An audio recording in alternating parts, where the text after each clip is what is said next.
Como ser imitador de Deus? Carta aos Efésios, capítulo 5, comentário de Mário Persona. Sede, pois, imitadores de Deus, como filhos amados, e andai em amor, como também Cristo vos amou e se entregou a si mesmo por nós, em oferta e sacrifício a Deus, em cheiro suave. Quando nos é dito para sermos imitadores de Deus, o único padrão que nós temos para isso é a palavra de Deus.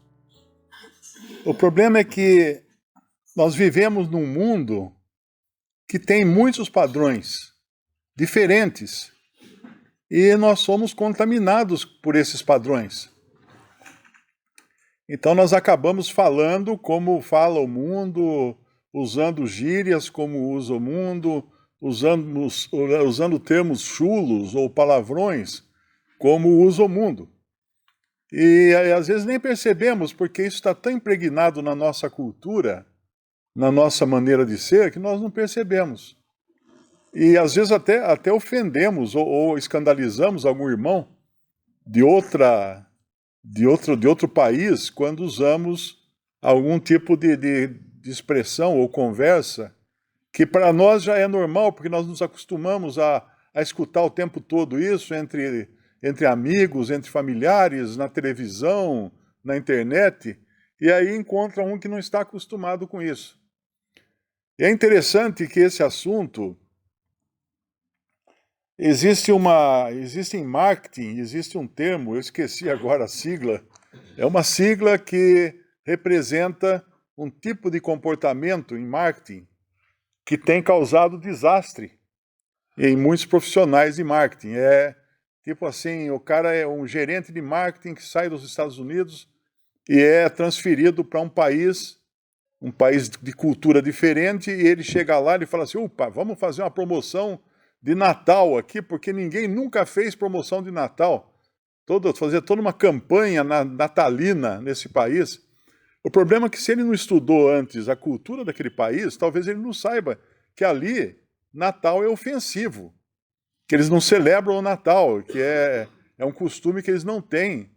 E isso acontece muito em marketing, do cara ir com os seus conceitos e dar com a cara na porta num país que não tem os mesmos conceitos.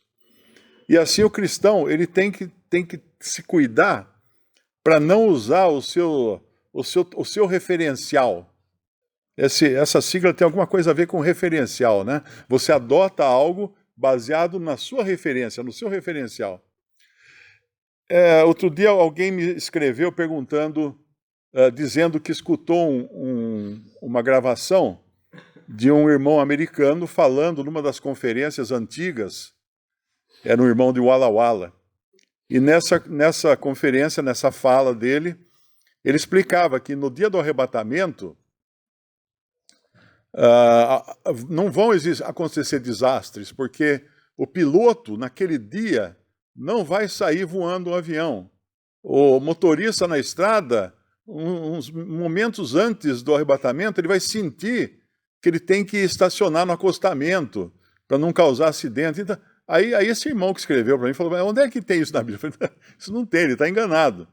Ele está usando de algum conceito que ele viu em algum filme, em algum livro, mas não tem nada. O arrebatamento é uma coisa que vai acontecer sem aviso prévio. Num piscar de olhos, ou num fechar e abrir de olhos. Abrir e fechar de olhos, porque é um fechar, o correto, né, a tradução correta é num fechar e abrir de olhos. Porque a gente fecha os olhos aqui e abre na presença do Senhor. Mas não tem nenhuma coisa que indique aquele momento. Então hoje tem muitos filmes, inclusive, que outro dia mandaram um vídeo para mim do arrebatamento, as pessoas correndo na rua, desesperadas, porque tinham desaparecido e está tendo tiroteio e pessoas brigando e tal. Não vai acontecer isso. Não vai, por uma questão muito simples. Vai ser motivo de gozação e zombaria. Nós temos um indício disso lá em Reis, no livro dos Reis, quando Elias é arrebatado, e certamente ninguém viu Elias ser arrebatado, só Eliseu que viu. Mas ninguém colocou nas redes sociais da época. mas ficaram sabendo que Elias tinha sido arrebatado, que ele subiu. Aí uns garotos encontram Eliseu e começam a zombar dele. Sobe, sobe calvo, sobe calvo. E esses garotos então são mortos por uma ursa, né, ou por umas ursas, porque eles zombaram do que tinha acontecido. Eles escutaram falar, mas reagiram com zombarias. E o arrebatamento vai ser a mesma coisa, as pessoas vão zombar do arrebatamento. E uma coisa importante, que é aquilo que eu falei no começo, que nós costumamos julgar as coisas por aquilo que nós estamos acostumados, culturalmente, ou em termos de família, ou de país, ou coisa assim. Mas nós temos que entender uma coisa muito importante. Depois do arrebatamento, esse mundo vai mudar completamente. Vai mudar completamente. As pessoas vão ter outro tipo de percepção das coisas. Porque o Senhor vai enviar a operação do erro, ou um poder sedutor. Então, aquilo que um pouco antes, né, antes do arrebatamento, as pessoas poderiam reagir de uma determinada maneira, depois do arrebatamento elas vão reagir de uma maneira totalmente diferente, que nós nem imaginamos qual seja.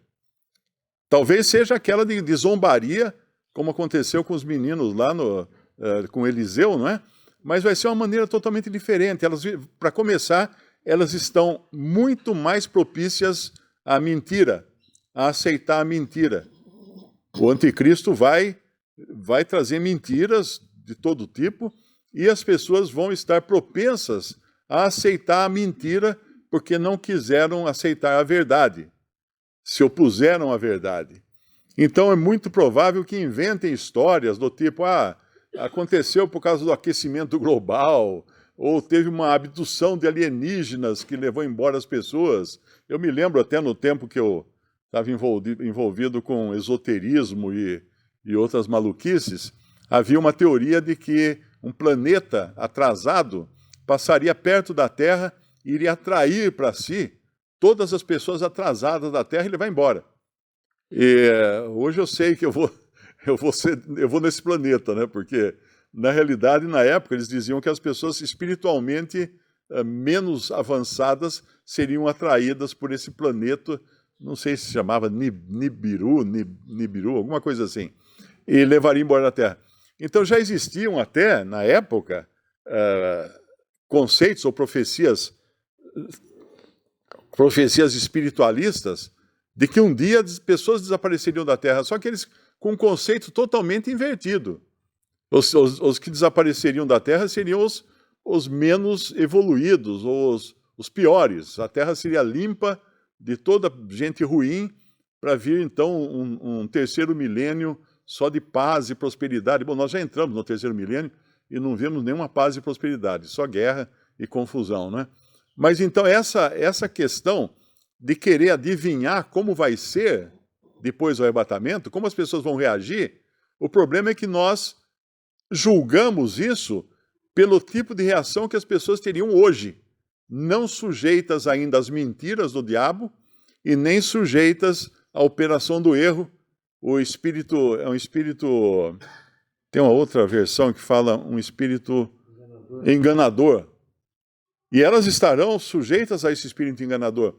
Então não há como prever como elas reagirão. Mas nós sabemos muito bem o que vai acontecer e nós, obviamente, não vamos ser levados por essas coisas porque não estaremos mais aqui. Qualquer conjectura a respeito não vai ter fundamentação, porque nós somos aquele gerente de marketing querendo implementar uma ação de marketing num país estrangeiro do qual nós não fazemos ideia como as pessoas vivem ou como as pessoas reagem. Existe um livro que ficou bem famoso, escrito por um autor do século XVI ou XVII, chamado Imitação de Cristo. Esse é um livro que é muito, muito lido, muito encontrado em livrarias católicas, principalmente. E a ideia é muito bonita, todas as instruções ali são bonitas, porque são baseadas na maneira como Cristo andou aqui nesse mundo. Porém, a intenção não é realmente a mais correta. porque ele tenta ensinar que se você imitar a Cristo, você vai então ser agradável a Deus, você vai poder se tornar um filho de Deus. E normalmente muitos cristãos acreditam isso, que se eles andarem direito, andarem em obediência e andarem de maneira correta, Deus vai se agradar deles e eles então vão poder se tornar filhos de Deus. Mas o caminho é inverso. Primeiro nós nos tornamos filhos de Deus. E aí, porque nós somos filhos amados, aí que nós vamos andar de uma maneira que agrade a Deus. É essa a ordem dos fatores aí. Primeiro, somos filhos de Deus, pela fé no Senhor Jesus Cristo. Lá em João capítulo 1 fala disso, né? A todos quantos o receberam, deu-lhes o poder de serem feitos filhos de Deus, a saber, aos que creem no seu nome. Agora que somos filhos de Deus, a pergunta é: como um filho de Deus deve caminhar? Ah, bom, agora sim. Vamos olhar para o filho de Deus por excelência, o Senhor Jesus Cristo. Então vamos ser imitadores de Deus. Mas é claro que nós não seremos imitadores de Deus jamais na sua onisciência, na sua onipotência. Nunca teremos esse tipo de poder ou de conhecimento para imitarmos a Deus. Mas vamos imitar a Cristo, porque Ele é o nosso referencial. Nós nunca vimos a Deus, ninguém jamais viu a Deus. Mas nós vemos o Senhor Jesus.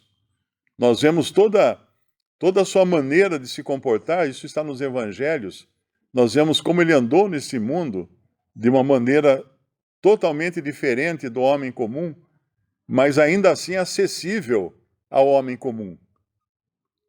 Porque alguém pode pensar que não, que o Jesus que andou nesse mundo era um Jesus místico, caminhando nos ares, transparente, alguma coisa assim. Não, era um homem que sentia sede, um homem que sentia fome, um homem que ficava cansado de caminhar, um homem que chorava, pelo menos 3 vezes nós temos indicação de que ele chorou enquanto andou aqui nesse mundo. Então um homem de carne e ossos. E é esse o exemplo que nós temos para imitar. Mas para podermos imitá-lo, nós temos que conhecê-lo. Nós temos que primeiro estarmos nessa classe nova de filhos de Deus. E aí andar como ele andou. O combustível dele era o amor. Andai em amor, como também Cristo vos amou e se entregou a si mesmo por nós em oferta e sacrifício a Deus em cheiro suave. É interessante que o que nós fazemos de bem nessa vida, nós temos que lembrar que nós temos que fazer a Deus.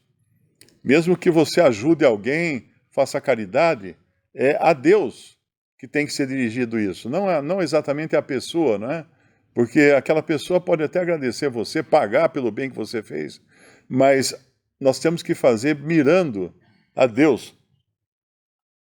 Andar em amor, como também Cristo vos amou e se entregou a si mesmo por nós, em oferta e sacrifício a Deus em cheiro suave. O bem que nós fazemos, ele tem um custo, ele tem um preço. Se você ajuda alguém, você perde algo naquilo, né? Você perde seu tempo, você pode perder sua saúde. Muitos cristãos se esgotaram de ter que levar o evangelho para terras onde não havia nenhum conforto, onde não havia nenhuma saúde, e acabaram morrendo em terras estranhas, porque se dedicaram completamente a Deus. E é isso que nós temos que entender. A vida do cristão não é feita para si mesmo. Eu não posso ponderar as coisas do tipo, o que eu ganho com isso? Não é? Não é assim. O Senhor Jesus veio aqui, em nenhum momento ele fez as coisas pensando no ganho que ele ia ter aqui, na recompensa que ele tinha aqui. Mas ele pensou nas coisas eternas, sempre. Como lá, nós lemos em Hebreus uma passagem mais ou menos assim, Hebreus capítulo... Quando fala de Moisés, né? Capítulo 9, se não me engano.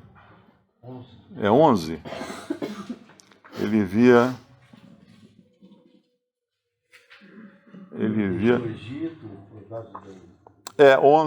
Capítulo 11, versículo 9.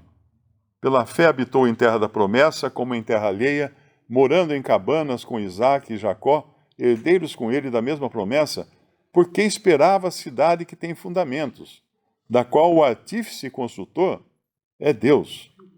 E aqui vai falar de outros também, que viam o invisível, né? No versículo 14, porque os que isto dizem claramente mostram que buscam uma pátria. Mostra que buscam uma pátria. E tem, acho que mais uma passagem que ele fala que, no versículo 17, quando fala de Abraão, Abraão, pela fé, ofereceu Abraão a Isaque, aqui é um sacrifício, quando foi provado. Sim, aquele que recebeu as promessas ofereceu o seu unigênito. Sendo-lhe dito, em Isaque será chamada a tua descendência, considerou que Deus era poderoso para até dentre os mortos o ressuscitar. Então, se ele ficasse pensando, mas o que eu vou ganhar com isso? Ou por que eu vou oferecer meu único filho? Não é? O filho da promessa, mas ele fez pela fé. Ele foi pela fé. Ele sabia que Deus era fiel em cumprir as suas promessas. Isso é uma coisa que a gente esquece às vezes, né? Na hora da dor, na hora do sofrimento, na hora do desprezo, na hora do abandono, nós pensamos, por quê? Por que, Senhor, isso aconteceu comigo? Nós podemos ter certeza de uma coisa, aconteceu porque o Senhor permitiu e Ele tem um objetivo. Nunca Ele vai fazer algo, vai permitir algo conosco que não tem um objetivo, ou para nós mesmos, não é? Eu posso ter uma enfermidade, ou um acidente, alguma coisa, para eu aprender alguma coisa, ou um objetivo para aqueles que me cercam, para que outros vejam eu passando por aquilo e também possam enxergar o cuidado de Deus naquela situação, naquela tribulação. Então, sempre tem um objetivo em tudo que o Senhor faz. O importante é o quê? Eu lembrar que Ele cuida de mim, e que Ele é quem dirige meus passos, é que qualquer coisa que aconteça comigo tem que passar antes pelo céu e receber um carimbo de autorização lá, como aconteceu com Jó, né? Jó tinha que sofrer com um objetivo.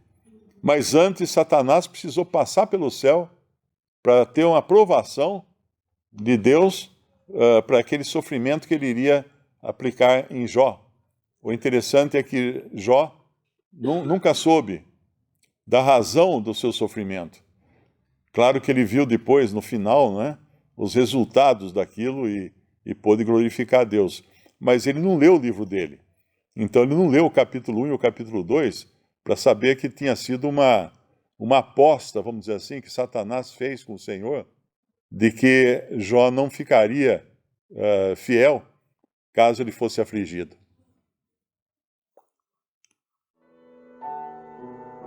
Visite Respondi.com.br. Visite também 3minutos.net.